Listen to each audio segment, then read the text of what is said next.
Well, thank you so much for an opportunity to present on the topic of stem cell therapy in congenital heart disease. Is it practical? While I don't use stem cells for therapy, I do use stem cells in the form of induced pluripotent stem cells for research in order to model disease, cardiac disease, and to test drugs. But today I'm going to not talk about that. I'm going to talk about the types of stem cells, how they are used, and what's the history behind them, cell-based therapeutics versus system therapeutics, and applications to congenital heart disease. So what is a stem cell?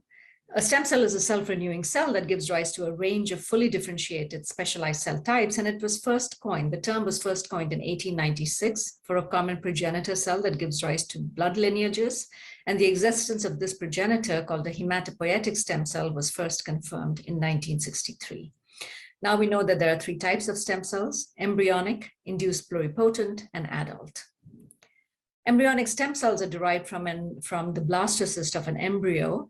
These are pluripotent stem cells in that they give rise to three germ layers with a high replicative or self-renewal capacity. And therefore they are quite versatile in terms of giving rise to cells that might be useful for repair and regeneration. Induced pluripotent stem cells have the same characteristics as embryonic stem cells, but they are derived from somatic cells that have been converted or reprogrammed through the introduction of reprogramming factors into pluripotent or embryonic-like cells. And the third type are adult stem cells that are usually present within an organ or a tissue as a small niche, usually quiescent, and they only become active and differentiate into the cell types of the target organ when needed, when there's a repair or injury. Advantage of the embryonic and induced pluripotent stem cells that they are very replicative. So you can, once you have them, you can make and culture them and grow lots of cells in high volumes. But there's a risk of teratoma, there's a risk of immune rejection.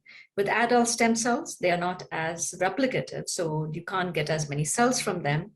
And they can only be restricted in their differentiation to the target, to sort of restricted lineages, but they avoid any ethical concerns with the use of embryonic stem cells, and they don't have risk of teratoma or cancer formation. If you look at the history, since the stem cells were first discovered, the first successful hematopoietic stem cell transplant, or bone marrow transplant, was done in 1968. And this is reflective, but this is a therapy that is still very active, still very effective for patients with cancers, patients with immunological disorders. Once embryonic stem cells were discovered, in iPSCs were discovered, there were many trials that started, and the first treatment of spinal injury with stem cell therapy happened in the early 2000s. Of course, there was no positive benefit that was reported. Since then, it became known that the adult, what we call adult stem cells, or mesenchymal stem cells, cells that are derived from the cord blood or bone marrow, can differentiate not only into blood cells, but they can actually differentiate into some of the other cell types as well, like heart cells or brain cells. And therefore, these cells are now being used much more commonly than embryonic or iPSCs in clinical trials of stem cells. In fact, the reason they're being used so commonly is that they are easy to access. You can get a sample of blood or a cord blood or bone marrow from any given individual. And if you don't change the composition of the cell, you can then actually inject this cell into any other person or the same patient as a medical procedure without regulatory oversight. Because unless you manipulate the cells, it's a natural product and it's not considered a drug. And as a result, stem cell clinics have proliferated all over the world, especially in certain countries. They are really quite out of control. And they claim to offer therapy, stem cell as a cure for just about any condition under the sun. And yet these therapies are unproven, they're unregulated. And there is no knowledge of when you inject these cells, what happens to them. And if you do see any benefits, what is driving those benefits? This is what's happened to stem cell clinical trials. Since the 2000s, you will see there's a proliferation of clinical trials using different types of stem cells, especially in Asia, but also in all other continents. The bottom line is, while some trials have shown short-term improvement in symptoms, no matter what the condition, there is no trial that has shown a sustained improvement in clinical outcomes like mortality or other meaningful outcomes. And very importantly, these trials do not track the fate of the cells after transplantation. So the mechanism of benefit is unclear. And now we understand that most of the benefit after injecting the cells comes from paracrine effects, which means it's from the factors that are secreted by these cells that are probably driving any benefit that is seen. What about application of cell therapy in congenital heart disease? There's only a very few examples. The first example was a phase 2 randomized controlled trial from Japan of 41 patients with single ventricle physiology who were undergoing a Glenn-Fontaine surgery. The investigators took right atrial tissue, extracted cardiac progenitor cells cultured them, froze them, and then they injected them into the coronaries 4 to 9 weeks after the surgery.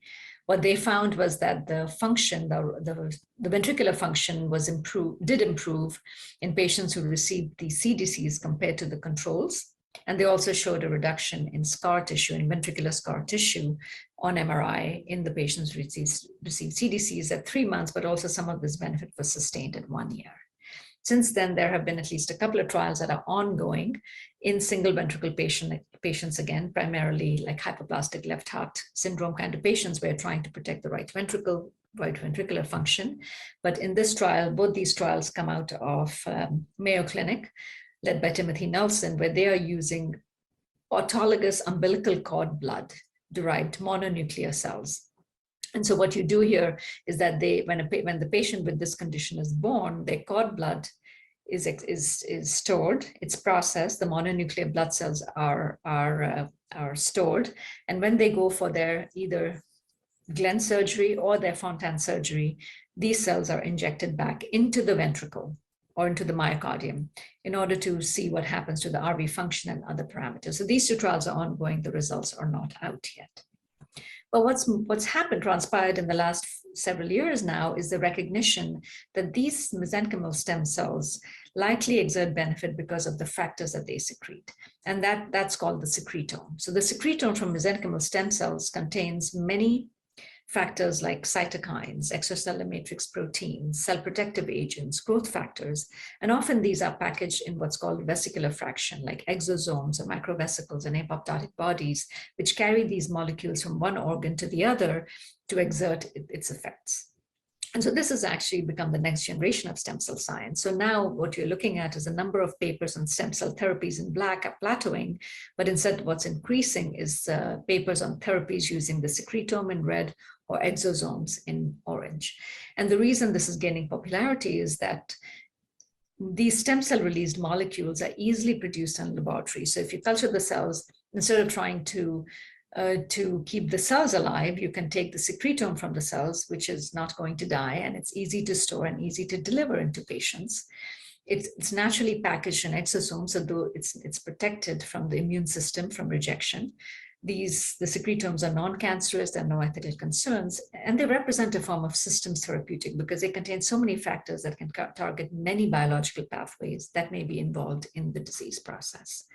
And so this is a study from Sick Kids, where very preliminary work, but this was published in 2022, where we have a biobank where we collect any myocardium that's removed as part of surgery and store it. So the investigators took our right atrial or right ventricular myocardium from 4 TOF patients, 1 DORV and 3 VSD patients. They extracted the mesenchymal stem cells, cultured them, stored the secretome, and then they injected the secretome into rat model with myocardial infarction. And they did find some improvement in ventricular function in the ones who received these mesenchymal stem cell derived secretome, but the improvement was only seen in patients who received the secretome from individuals who were more than 6 months at the time of surgery. In the younger infants, it did not cause an improvement in the rat model of heart failure.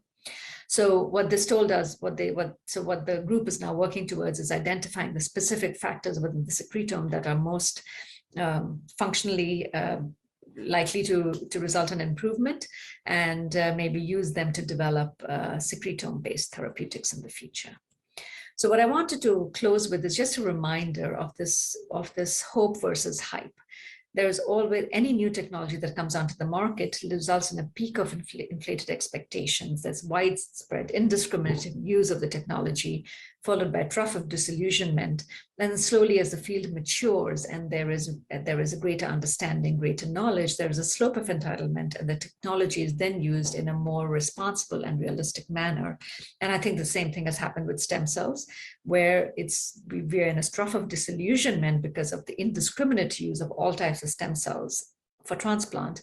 But now there's a greater recognition that maybe it's the molecules released from these stem cells that are important, and maybe this will lead to a more sort of responsible use of the cells in the future. I do want to make you aware that India has a number of regulatory bodies that have come out with guidelines, and the bottom line is that in India, commercial use of stem cells for therapy is actually banned. It's very clear that these cells, that's very clear guidelines that say that these cells should not be marketed and should not be used as stem cell therapy outside of clinical trials. And yet they continue to be used, partly because these are guidelines, it's not the law, so it's not illegal, even though it's unethical. And because they're not manipulating the cells, they can get away, as I said previously, under that loophole of it not being a drug. But anyhow, in answer to the question, is stem cell therapy practical for congenital heart disease? I would say the answer is no. It is practically feasible, it's likely safe, but the efficacy is unproven, and it is unethical to use outside of clinical trials at this time. So I want to really acknowledge our biobank patients. We have over 10,000 in our biobank from many parts of the world now. And through them, we are doing genomic studies. And as part of that, we are also using stem cells we're using patient-derived induced pluripotent stem cells, generating cardiac lineages, etc., from genetic patients in order to find targeted therapies from using these stem cells. But this is more for discovery rather than for clinical care. So thank you very much, and I look forward to questions. So thank you, ma'am.